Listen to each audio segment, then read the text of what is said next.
Okay, so welcome everyone to another Insights from Women Leaders event.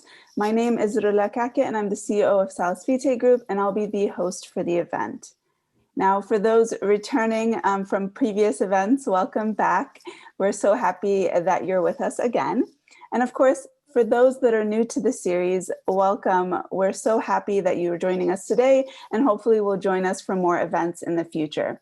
Now, a little background on the Insights from Women Leaders series. We launched this series in October of 2020, so it has not been very long, but as a platform to hear from women leaders with varied backgrounds and perspectives on the topics of leadership, addressing current and future challenges, what skills we need moving forward, and how their experiences have shaped their outlook. The goal is to learn from women thought leaders and decision makers to empower current and future leaders, both men and women, to positively impact their organizations and communities. Now, diversity of thought, experiences, perspectives, industries, education, and training is very important to us, as it highlights the mosaic of perspectives that are represented in different settings that help drive decision-making and positive change. Now, our guests have included leaders from various prestigious and reputable institutions from across the globe. Now, their backgrounds are diverse, their accomplishments many, and their insights and perspectives provided have been extremely valuable. I encourage everyone to check out the recordings of the previous guest leaders if you haven't already done so. They're all available on our website. Now today, over the course of an hour, we ask our guest leader a number of questions. I will start with the questions, and then we'll open it up to the audience questions. So please submit any questions that you may have at any point during the conversation in the Q&A box. You can send them to the chat, but we prefer you send them first to the Q&A box. We also encourage you, both during and after the event, to post any key takeaways that you have about the event, both in the Q&A box or on various social media platforms. But please also tag us at Salus Vitae Group so we can see how you benefited from the various insights provided by our distinguished guests. Now, this session is recorded and it will be available for replay after the event. Now, let's go ahead and get started. Today, I'm very pleased to introduce and welcome our guest leader, Dr. Rose Martin. Dr. Rose Martin is the Senior Vice President of Operations for Tabula Rasa Healthcare. She began her tenure with the organization in 2007 as one of the founding clinical pharmacists for the Medication Management Center, the predecessor of SinfoniaRx. Prior to her current position as Senior Vice President of Operations, Rose progressively advanced in various roles, including Chief Operating Officer of SinfoniaRx in 2019, and the Vice President of Pharmacy Operations in 2017, and the Clinical Pharmacy Director for the Medication Management Center in 2013. As a key member of the organization's leadership, she is dedicated to the continual strategic alignment of Tabula Rasa Healthcare, SinfoniaRx's core clinical services, business relationships, and operational procedures. Rose graduated from the University of California, Los Angeles with a Bachelor of Science in biochemistry in 2003 and completed her PharmD degree in 2007 from the University of Arizona College of Pharmacy in much warmer weather than here in Chicago, for sure. Now, outside of her professional duties, Dr. Martin coaches and trains future Olympic athletes in the sport of karate with her experience as a former US karate team member. Welcome, and thank you so much for taking the time to be with us today. No, thank you so much for having me. I am very excited to be speaking with you and the audience today. And yes, I'm calling from much warmer weather. Well, we've gotten sun now and above freezing, so we feel like we're much warmer here. So we tend to ask all our guest leaders similar questions, but we always start out with the same question. After hearing about your extensive background and talking to you now, thinking back and even as you're listening to it, did you expect to be where you are today? That's definitely a hard question, but I think if I think about where I'm at today, one of the leaders here within the organization. I'm a mom, I'm a coach, and the answer to that is not at all. I did not think that the opportunities that's been afforded to me was what I would have or where I would be at today. As a first generation American, I knew I had a passion for teaching. I wanted to, really interact with people. I loved science, and I never knew what that really meant and where the paths would lead me.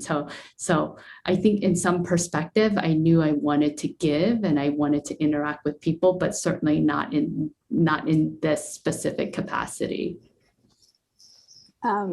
I like when specifically too, and so many guest leaders that respond with that it wasn't what they expected. There's usually though a smile on their face. So it's a general kind of that openness and happiness kind of associated with the different opportunities that have come their way.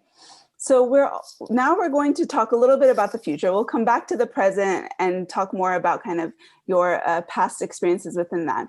But when you look at the future, what do you want? What's in your future? Really, what do you want your legacy to be?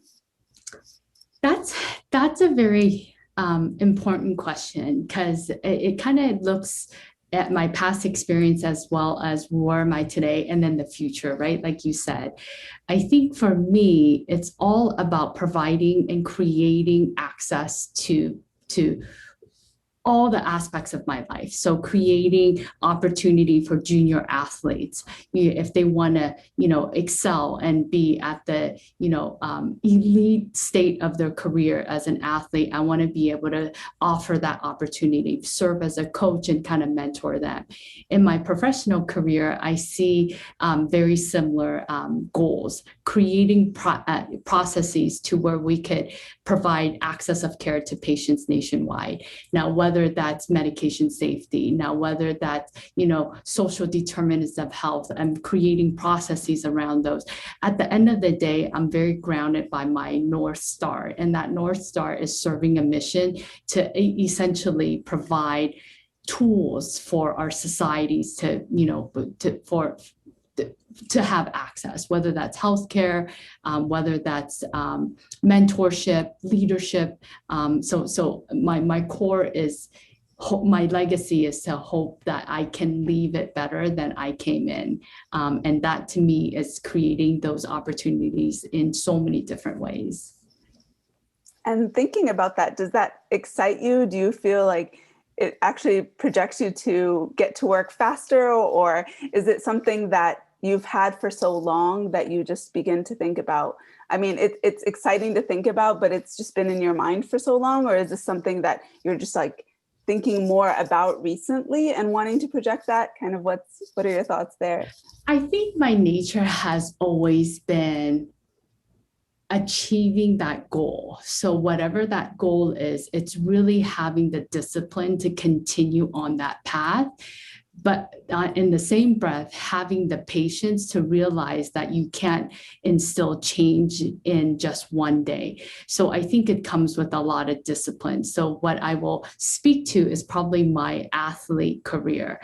To get to the Olympic stage, the Olympic only occurs every 4 years.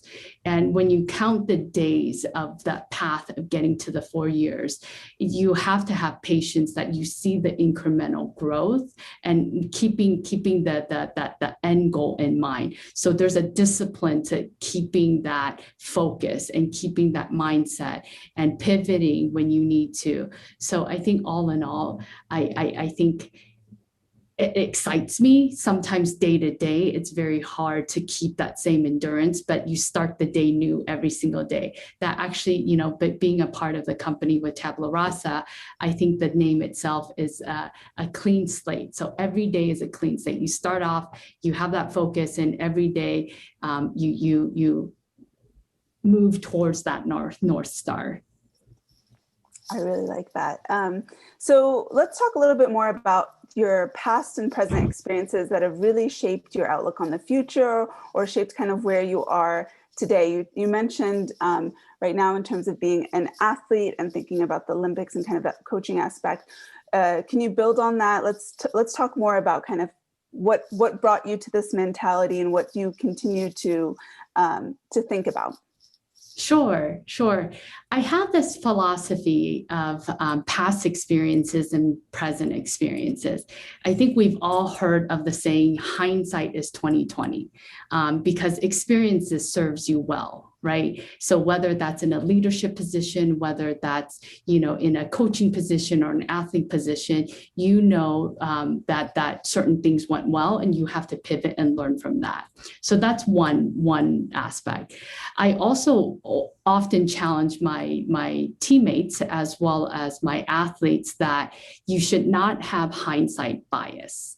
Hindsight bias is where you seem to not want to try things or maybe retry that because maybe it didn't necessarily go so well. So I think in the business sense, sometimes when you get a no, it's hard for the team to really remember that a no today doesn't mean a no tomorrow. So sometimes that no is impacted by factors that's outside of our control. Sometimes it's just the timing of it. Sometimes you don't have the technology to support that. So I balance it with, yes, hindsight 2020 is important. So that serves like your experience in building off of that, but being creative enough and courageous enough to know that you don't have hindsight bias. So for the audience, I'd like to share that, be cautious of how much it's hindsight is 2020 and having that hindsight bias to not want to, resurface those ideas or those initiatives that maybe at some point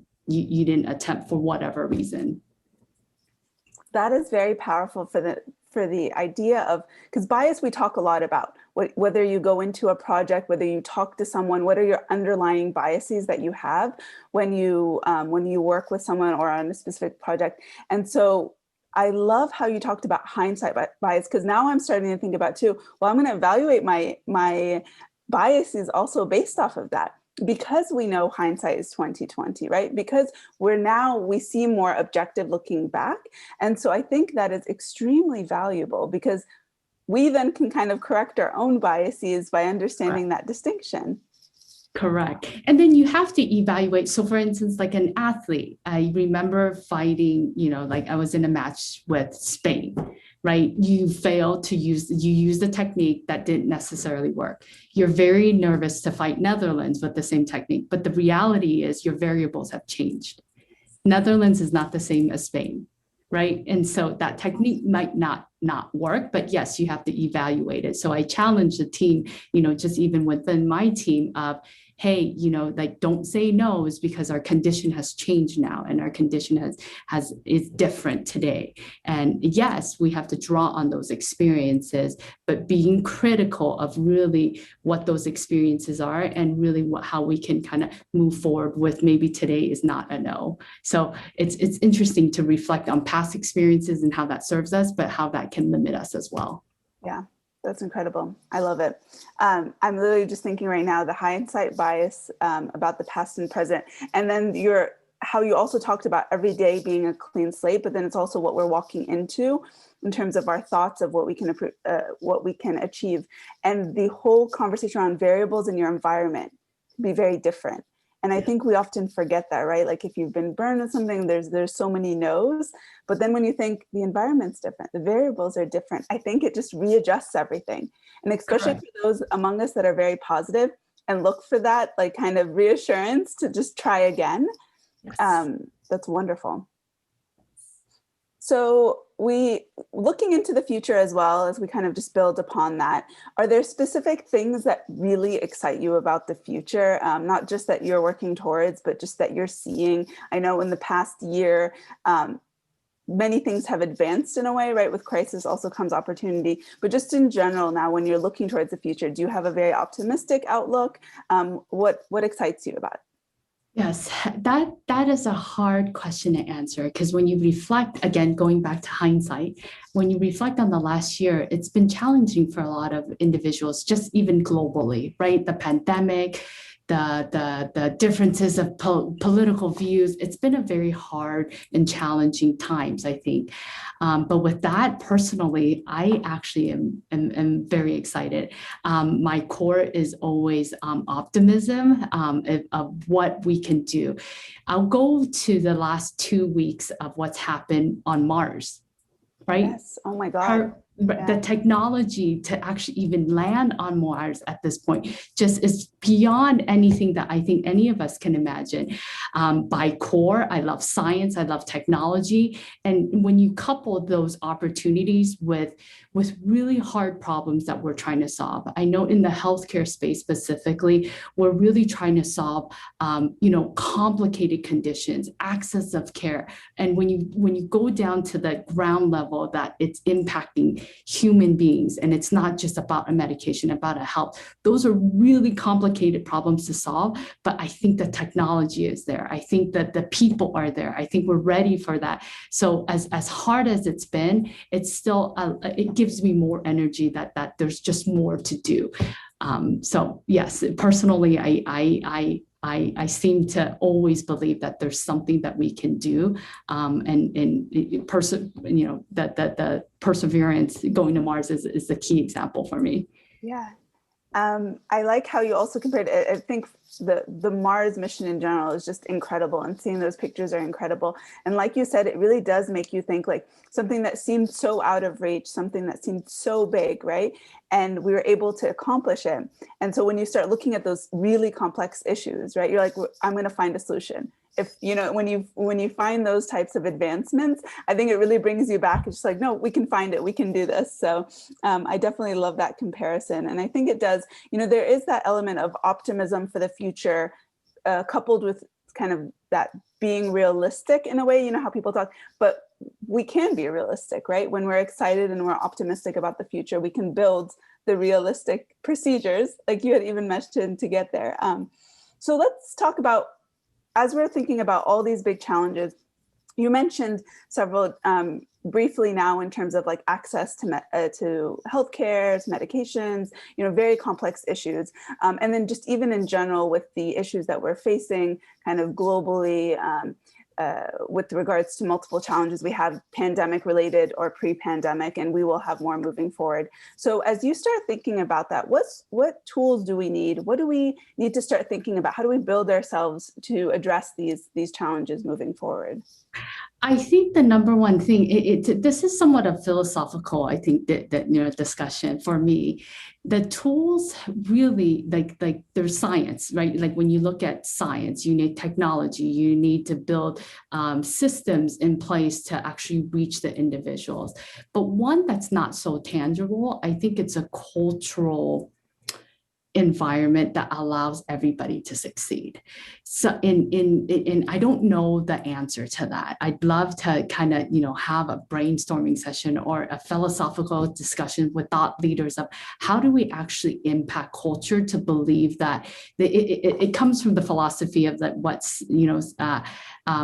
7 habits of highly effective people, where it's not a win or lose, like I win, then that means somebody loses. It's how do we instill that culture that everybody has to come together to win, right? Winning means providing more care, more access. So I think what we need is truly some leadership or some cultural changes, or like some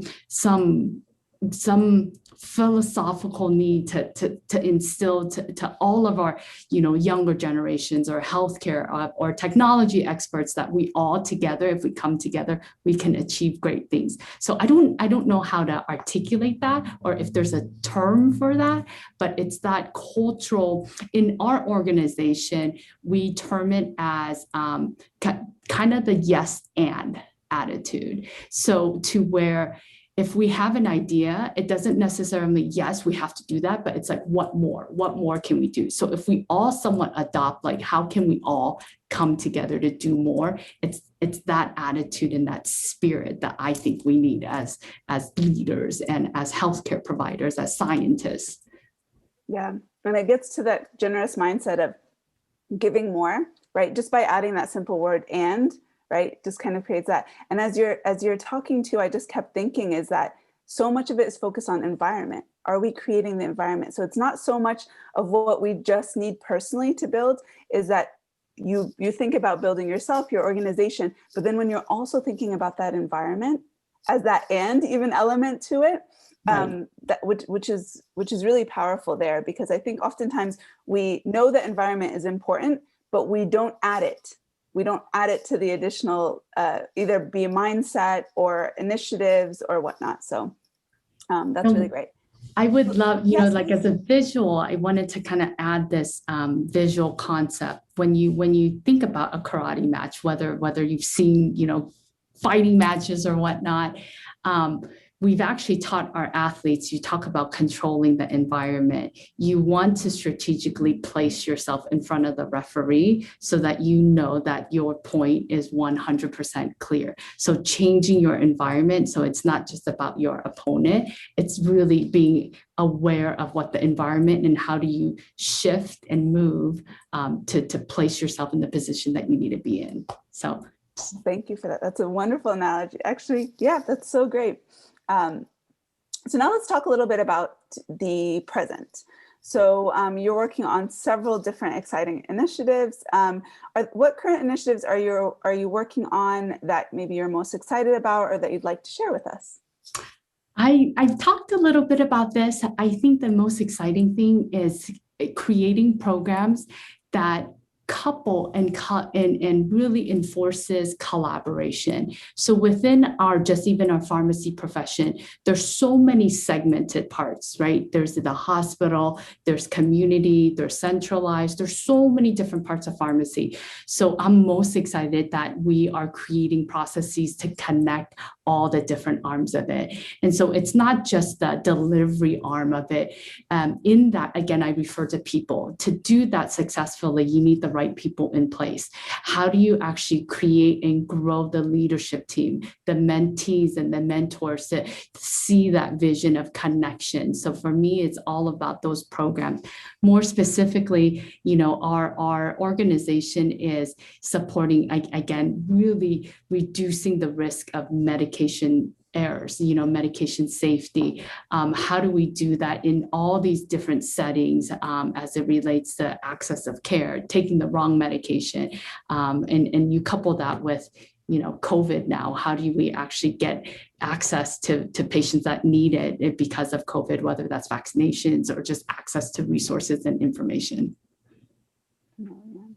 So we did, so we mentioned a little bit about the challenges of access in general, and then with the pandemic, that was a huge concern early on as well, with the various kind of challenges to patients getting their medications overall. Are there any new initiatives that emerged as a result of the pandemic? Because we know with crisis comes opportunity. And so what has kind of emerged to tackle some of these issues that you're talking about with regards to medication access or access to healthcare in general that kind of emerged recently within the past year? I think there's definitely a higher focus on telehealth. As we went, the different states had different stay-at-home orders. Really, we saw the disparities even more. So patients were not even able to access the physicians. And because we have a telehealth model, I think the focus of the industry is the lessons learned from COVID. How do we not necessarily go back or pull all those best practices away? How do we reinforce that and couple all the lessons that we learned of what telehealth can provide into the future? So I think telehealth is going to be a very big focus, kind of moving the needle forward of access to care. How do we identify the needs? Where are the gaps even more? I think with this pandemic, there's probably a lot more disparities that's been created. Truly, we don't know the impact of those disparities within economic classes, with the increased rates of unemployment. There's a new class of individuals that probably need that service now that we don't even know of. There are individuals that have never been in that economic class that has lost loved ones that maybe they were the founding rock of that family financially. So where did those people, how did they even know to reach out to? So I think there's a whole new need, and how do we tackle that utilizing telehealth and all of these kind of connection points within the healthcare industry? And that's a very good distinction to make, because we often talk about, especially within the last year, the role that telehealth has played and is playing. And like you mentioned, this isn't it's not completely new, right? It wasn't something that was created in 2020, but the adoption of it extremely increased. But that whole other subset, like you mentioned, that we still need to know a lot more about. There were lessons learned, but I think that's also a very good point that you made for those that are listening in terms of thinking about what gaps still exist in our knowledge about telehealth. It's not just about adoption of telehealth and have that advancement, kind of understanding where disparities existed and where a new disparity might exist as well, to kind of think about that. Right. So I appreciate you mentioning that. Now we're going to talk a little bit about these issues, and it's something that is very interesting to me as well in terms of access to medicine, but we know they're very complex and the goal is so big, it can get overwhelming. So how do you define success, be it in the initiatives that you're working on or just in general? Like, do you have a general definition that you're like, okay, this is a good, a measure of success within that? Is it dependent? I mean, how do you begin to start thinking about that? You're right. I mean, that's such a big concept. How do you actually compartmentalize it? I don't think you can talk about success without coupling that with either purpose or mission. So individually or, within the organization, really, how do you define success? So maybe something tangible is, as an athlete, the success is winning let's, for example, one can define it as winning an Olympic medal, right? Or actually even making it to the Olympic. However, for me personally, the success is the 4 years spent before you actually get on that mat, right? That the time that you have actually performing at any Olympic event is very finite.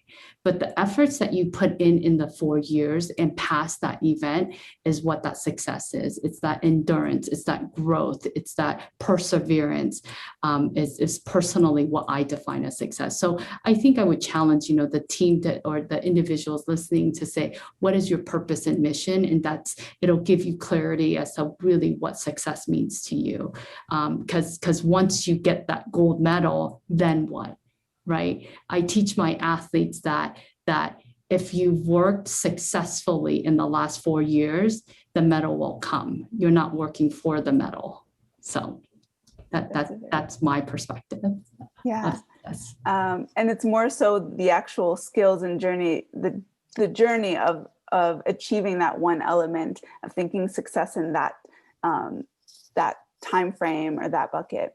And so we talked a little bit about environment in general and the need for creating these environments that are kind of a collective need to help one another or to achieve specific objectives. But how do you kind of create that environment for success, be it professionally or even among your athletes, like you had mentioned, because your focus seems to be on those 4 years. So that environment basically really is that 4 years or that time to achieve a specific thing. So what are other elements that you think about for creating your own environment for success?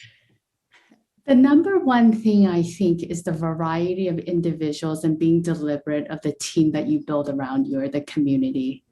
Being deliberate of having individuals within your team or your corner, making sure that you're not selecting everybody that has alignment of your view. It's very easy to surround yourself with like-minded individuals because obviously you're biased to your own views, but it's challenging yourself and being deliberate to maybe really having someone that has a complete different approach so that they can kind of tackle it from a different viewpoint. Like an athlete, you need a dietitian, you need a strength trainer, you need an endurance trainer, you need a technical trainer. So really challenging yourself to put your team build with different successes and even skills that you don't necessarily agree with, because that'll challenge you to, think differently. So creating that environment around people is critical for me. The environment that allows you to really grow, right? By allowing that.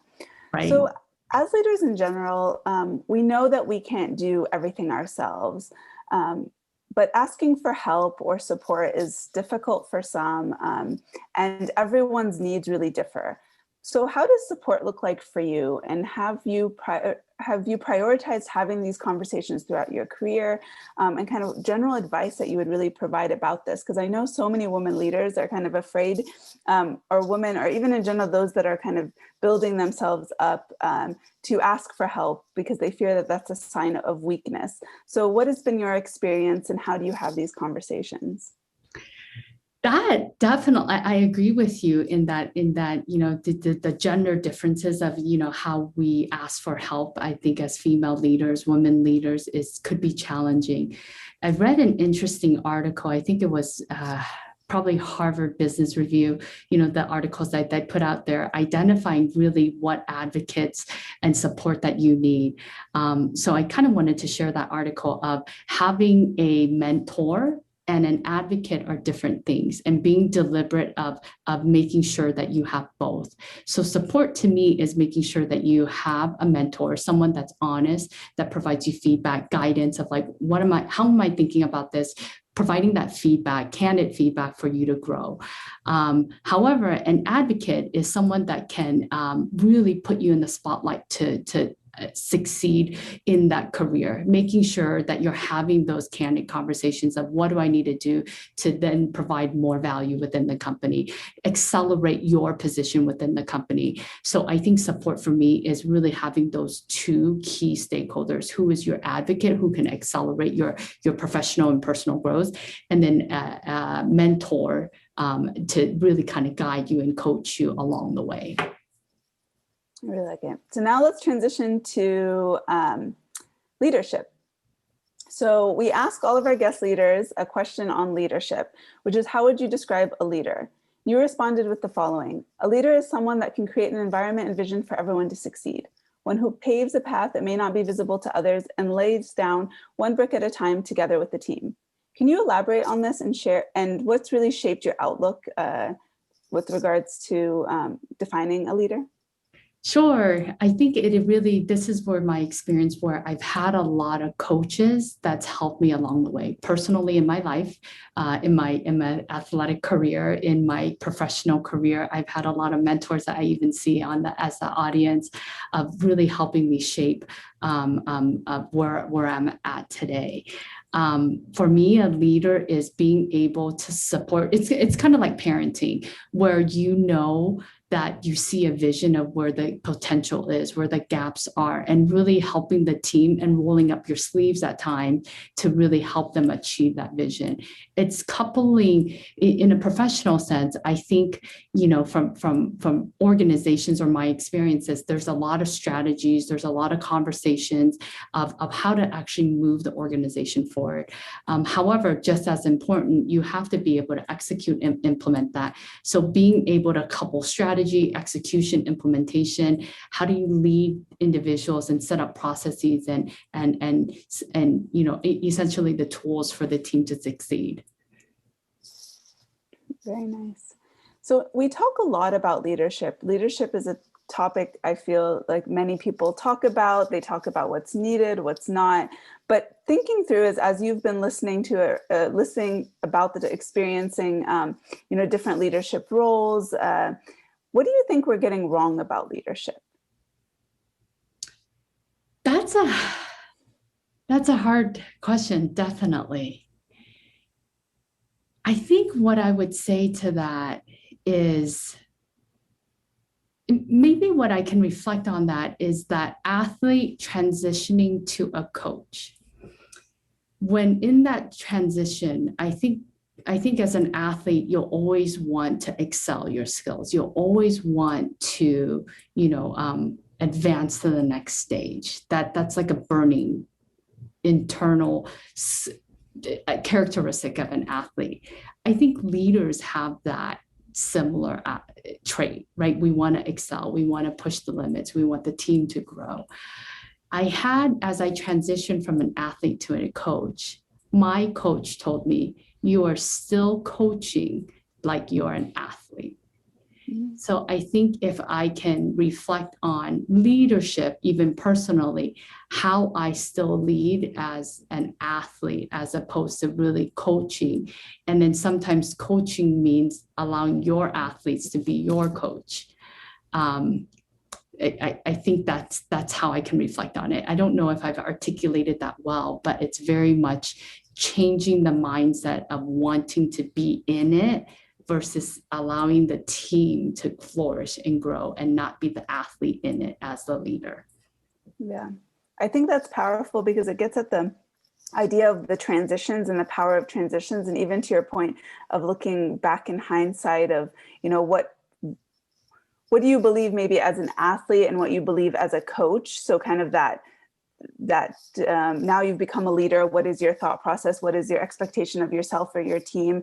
And then kind of that whole transition. I think as you were talking, I kept thinking about, oh, well, I think when someone transitions into leadership roles, there's kind of the expectations that they have, but it is what is their actual behavior. So taking that step back and actually even thinking about your own individual behavior as a leader versus as a teammate or a colleague. And I think most of us don't think too much about that. Many people don't think about that transition point. And I think it's not one that I hear a lot of conversations about. So I think that's very important to know. Now, what kind of leaders do you think we need to address all of the challenges? Not all of them are the challenges, right? One leader isn't not going to address all the challenges possible, but, to address some of our challenges, if you were to begin to kind of describe more, talk a little bit more about what do these types of leaders look like that we're going to need now and maybe into the future, and they might look different in the future, but kind of what are your thoughts on the kinds of leaders we need? Sure. I think we see a shift in the leadership in the industry right now, right? There's a lot of executives that are coming in place that are women leaders. I think in that there's a lot of people leadership in that.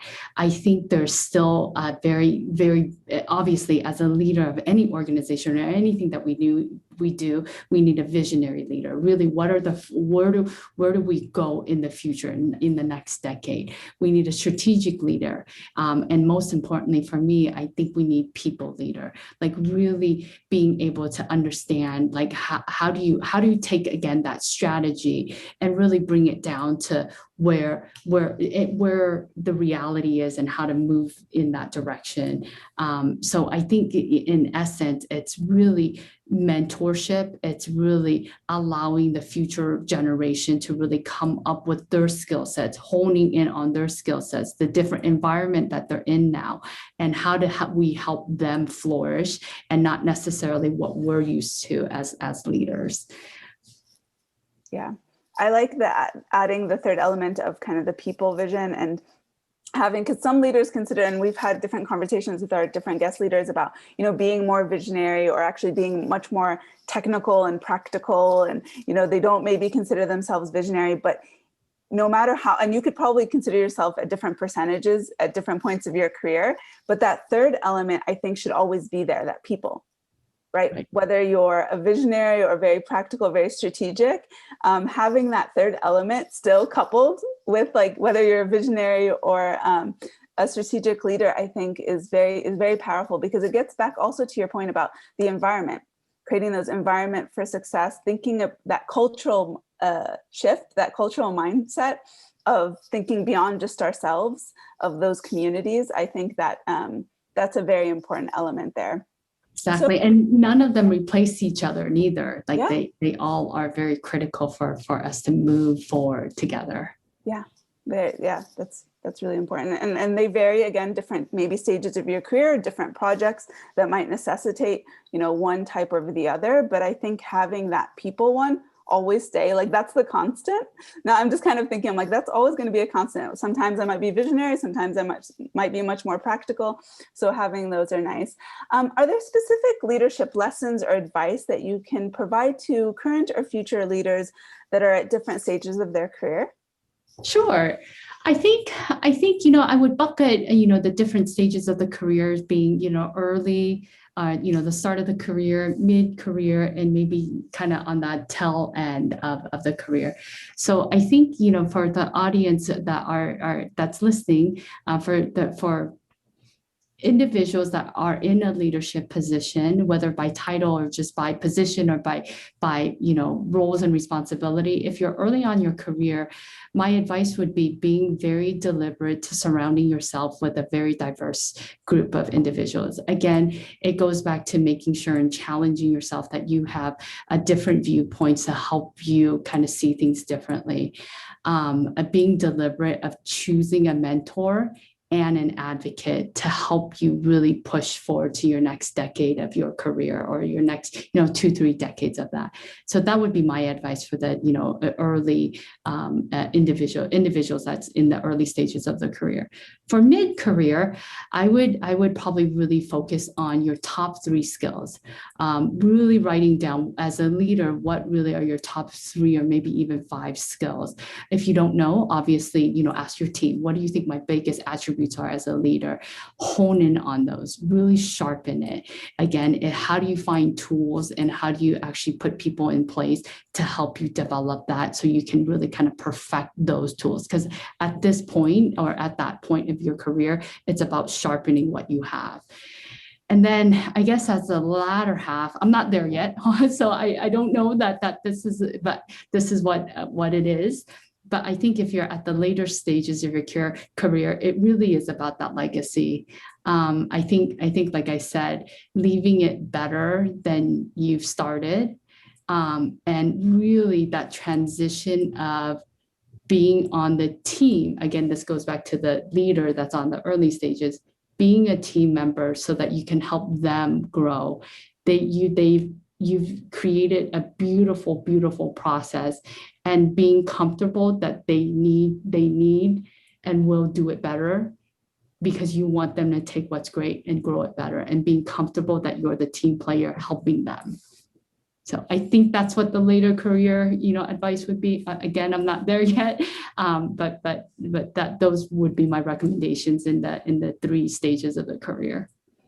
And I like how when you discuss kind of the early stages and setting up the environment, and this also pertains to setting up the environment, but the whole conversation around mentors and advocates are so strong as well, because sometimes, early in your career, others may see in you what you might not see, right? And encourage and kind of grow with that as well. And the distinction of the 3 skills mid-career was very important, because then you realize you're very practical. You're just like, what can I really achieve and grow utilizing the strengths that I have? So I think understanding that is very powerful. And it's kind of slowly shifted. It seems kind of later in the career, like you were saying, is that it's not so much about you anymore, right? It's more of that overall vision that you're creating with the people at first, with your teams, with that growth. And I think it kind of leads to that process for me. Even as I'm thinking about it, it goes from very much like especially if you're a type A, or if you love to achieve, right? You're still achieving in your career, you're still growing, but also having that mindset that it's going to have a much larger vision is a very nice way of looking at it. So thank you for that. So we do have one question before we go into the Q&A. And we always kind of like to have this question before the Q&A across our various leaders. And we like to take an opportunity to support one another and really recognize the positive influence we have on one another. And we think we've talked about this as a theme with regards to importance of surrounding yourself with people. Can you name a woman who has inspired you, and why did you choose this person? Sure. Again, I think a lot of who I am, I blend my personal life and my career life is one and the same. So I would actually think of someone, her name is Miley. My daughter's name is now Miley. And she's a USA national coach. And I remember her saying, at every defeat and every win, you just have to know what lessons you've learned. You always have to move. If you stop moving in a match, you stop thinking. If you stop thinking, that's just the end. You don't want to be in a position where you're not thinking.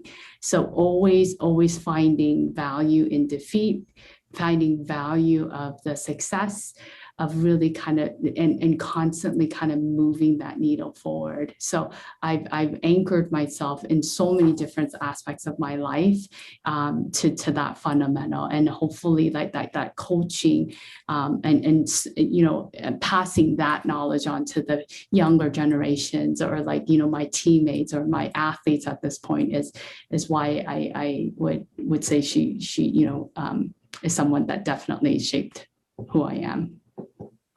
I love the addition of when you stop to moving, because you hear often, you know, keep moving, because even any small movements is progress.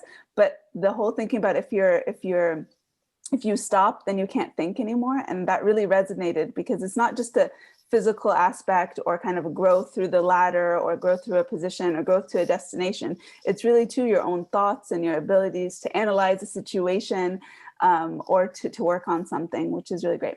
So we have several questions here.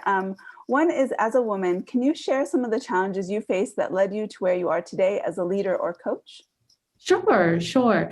I think the number one thing is not being your own worst critic.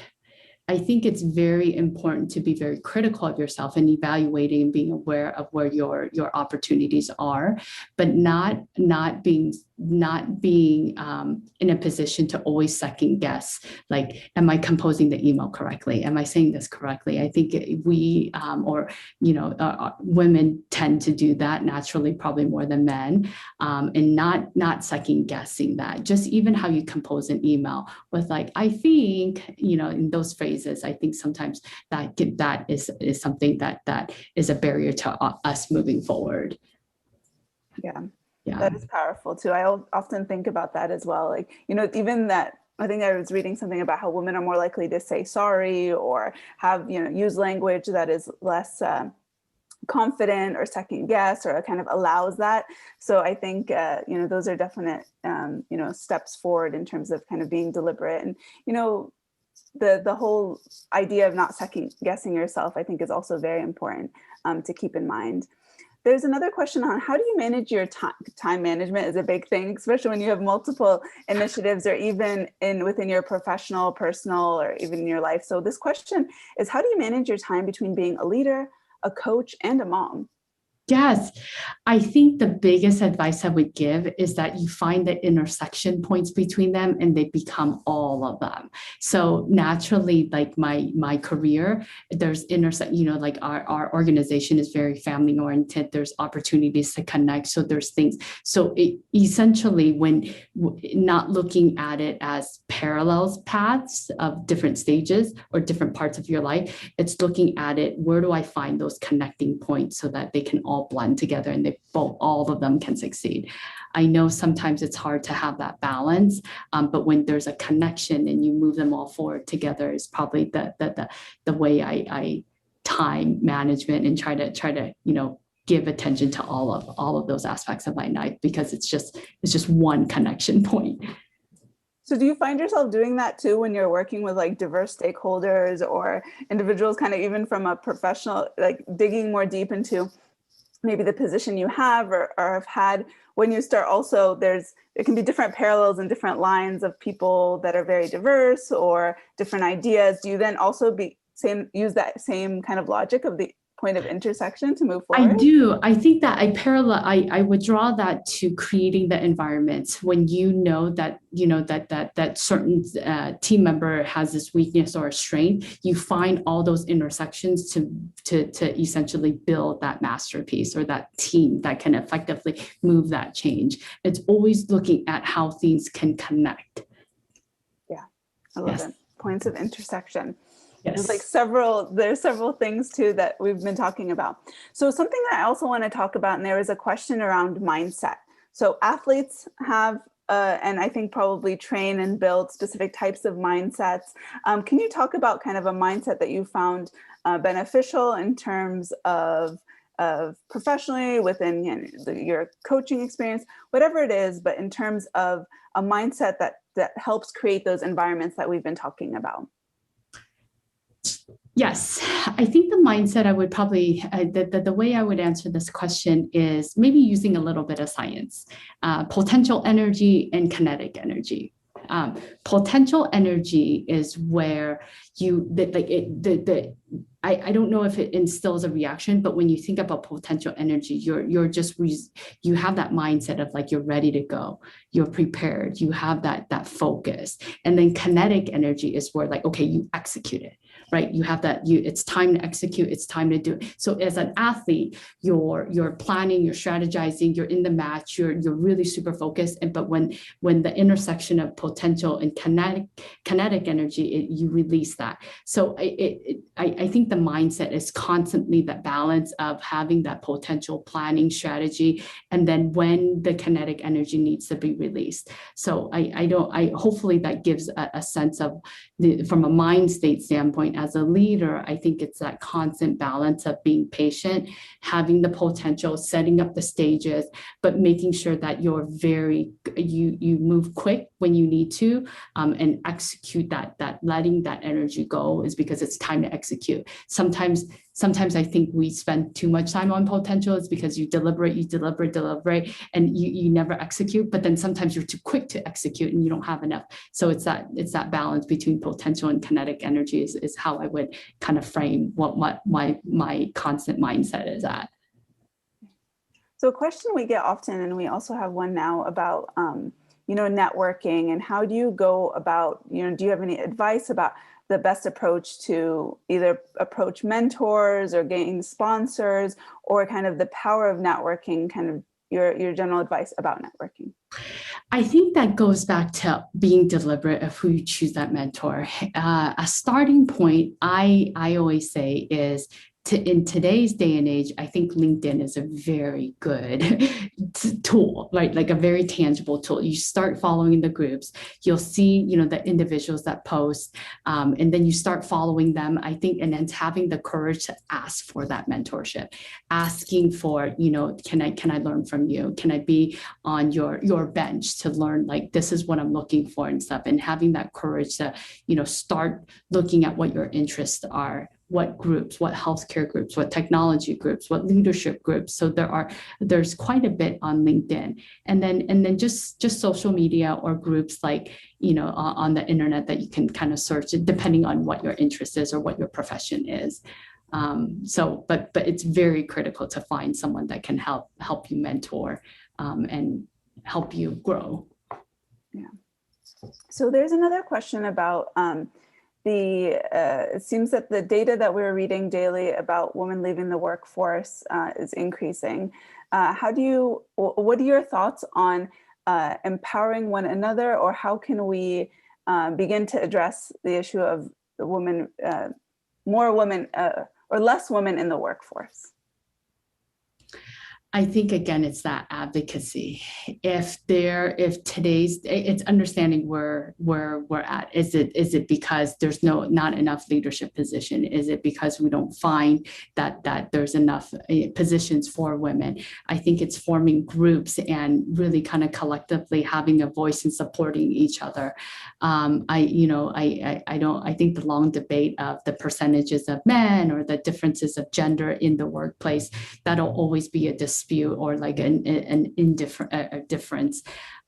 It's having the endurance to continue groups such as this, so that individuals can see there are women thought leaders that are in the professional space, and kind of exposing that. And so it's everything that this group is doing here that we need to continue to support. Yeah, I like that. I think it's definitely one of those things where we try to learn a lot from each other. And I think Sandra had even mentioned too, when you're in a room and you're the only maybe woman in the room or someone that looks like you, and it's not even just having it as your responsibility to represent everyone, but just to kind of also know that when you bring others with you into the room or working on projects or initiatives, you kind of also begin to grow that network and kind of understand and uplift each other. I think, which, like you mentioned, Rose, this is one of our focuses is really truly to kind of begin to uplift each other, see what, what we can provide in terms of advice, resources, that type of thing towards this. So that is something that's also very important to us. We do have a few more minutes remaining. Is there any final thoughts that you have, or specific things that we haven't talked about during the session that you'd want to mention?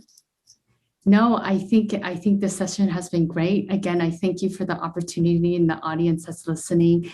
I think it's the mindset of having endurance and continuing. Everything that we're doing in the healthcare space, everything that we're trying to solve is not easy. There's no roadmap for it, but it's having the creativity, the endurance, the discipline, and really creating an environment for all of us to succeed is what I would, leave as my last comment.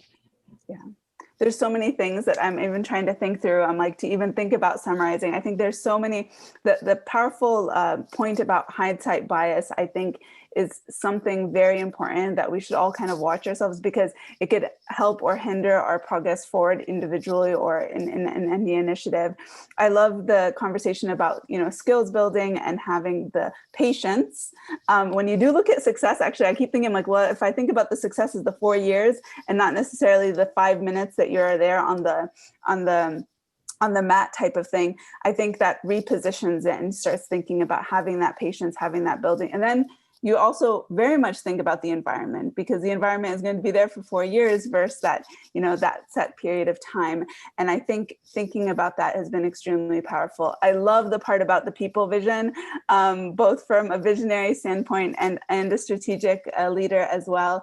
And so there's so many different things to kind of take from that.